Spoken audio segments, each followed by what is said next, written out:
Hey friends, welcome back. We're going to talk about the team changes they're going to make this week.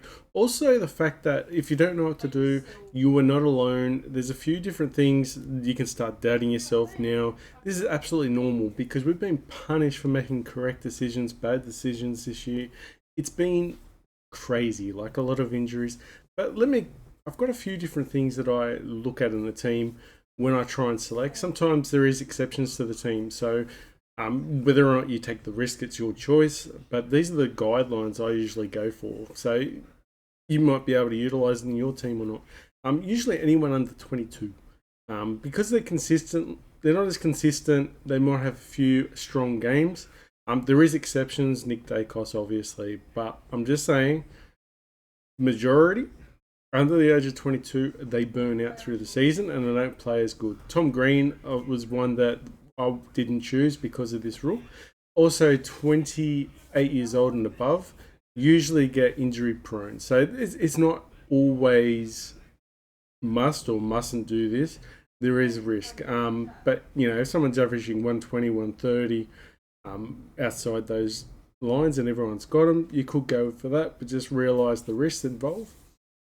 And that's just some of the things. Also, I don't go for typically, I don't go for port players as well, unless I'm going to make money from them. Usually, I don't know what it is. They just don't score as well as the other players.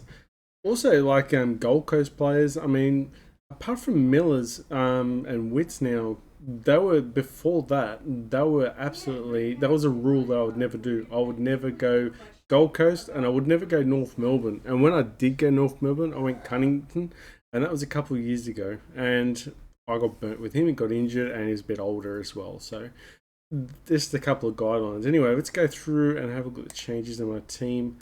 All right. So currently, my team, I have put.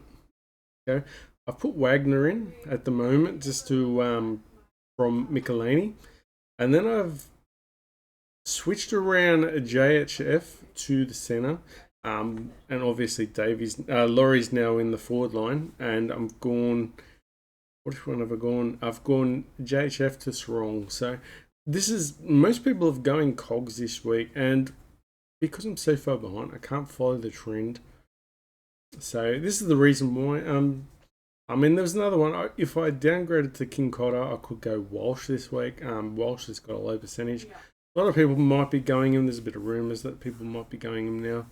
But that's the thing. I mean, Manago Sarong, I think whoever's got him is going to have him now, and no one's really going to be looking to him this week. So, or actually the rest of the season. So we'll go with that. The other one is Dangerfield. Maybe you could be looking at him to get some value in the midfield. He does break my rules of a little bit older. Could be still potential to actually bounce back. But I think there's a few other targets we can make for M8 anyway. So I wanted to go for maybe a Laird or an Oliver.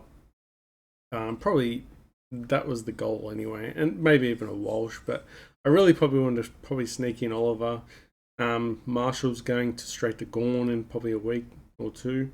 And that was probably the plan. And then after that, once I've got my midfield set, then I can look at, forwards and the back line. And the problem is because I messed up at the start of the season, I had too many, mid prices. I just went a little bit crazy. I had Braun, I had Flanders, didn't have Hoppers, funny enough. But yeah, there was just a few others that I had as well. And it just went a little bit too crazy. And it actually hurt me as well. So, I had to get rid of Ridley. I wasn't really happy with Ridley. He wasn't scoring high enough. But yeah, I made a few, and Fife was the other one as well. But there's a few different things that I had to do too many force corrections. Callahan as well, but now he's starting to come good if I was patient with him. So but I really needed the points after I was dropping off too much. So, but anyway, that was the whole thing. So going for the pod Sarong, he's not really. He's about 3 or 4% now, and then we'll try and get Oliver. Gorn's the to Marshall to Gorn. We'll have about 4 or 5 trades after a complete team. I think probably five complete. 5 trades after a complete side. So that was the plan. It's a little bit rough, but we'll be really happy with the midfield. We're really happy with the rucks. And that was priority as well. Plus, we've got the main two, Dawson and Dacos. Even though Dawson could possibly hurt me now because I did buy him around 600. Maybe we would have been better off getting someone with a cheaper option. But yeah, that's the whole thing. But we won't be able to go top heavy probably in the forward line. We have to try and get a little bit cheaper. I did think about maybe getting Jeremy Cameron, and everyone's going Cogs this week probably. So if you haven't got it, probably Cogs. Dangerfield's another target if you want to risk it. But yeah, so I'm going Sarong. Hopefully he continues his form, and probably go VC with maybe the Bont. It is whatever's Friday night's game. I usually have a look at see who's one of the major players. Maybe in VC Sarong. I'm not sure who's playing this week. We'll have to, but yeah, definitely. Dawson's playing at home this week, I think, with the Crows, but that's right at the final game, and they are playing against Dacos. So who knows there? I mean, this is the 1 week where a lot of people were leaning on Dawson and Dacos to give them the VC and captain every week. Some of them will be thrown out, and Darcy's actually playing quite well. Maybe I'll be able to VC Darcy, because he's actually playing quite well. Can't go past the Bont, but he must be due for a low score. Neil's playing back in Brisbane. He could be another target now too. Josh Kelly continues to start showing how he's good form. But now I've actually at the start of the season I didn't have any captains options, but now they're starting to turn up. I'm starting to get the captains right, and we're starting to make decent ranking as well. So currently I'm at about 75,000 in ranking, but they're coming back from 144,000 it's pretty good. And then we'll just hopefully go up another 20 or 30 next week and keep going and just never give up and just see how high we can, just for the memes, I guess, and anything.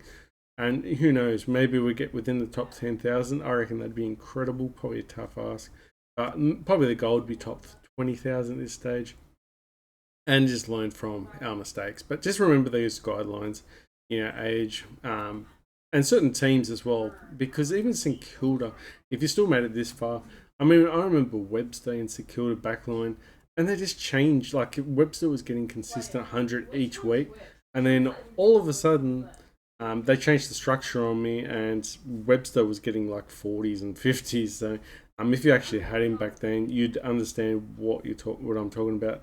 But yeah, Sinclair sort of changed it, and he's really good now. So Sinclair would probably, no doubt, happy to get him. Well, someone I'll be looking at in the defence line is Sicily. Sicily's at 533 now, so he's pretty cheap. So looking at a couple of discounted premiums, that'll be my plan going forward. Thanks, guys, and hopefully you guys have a good round. I'll see you on the flip side. See you guys. Bye.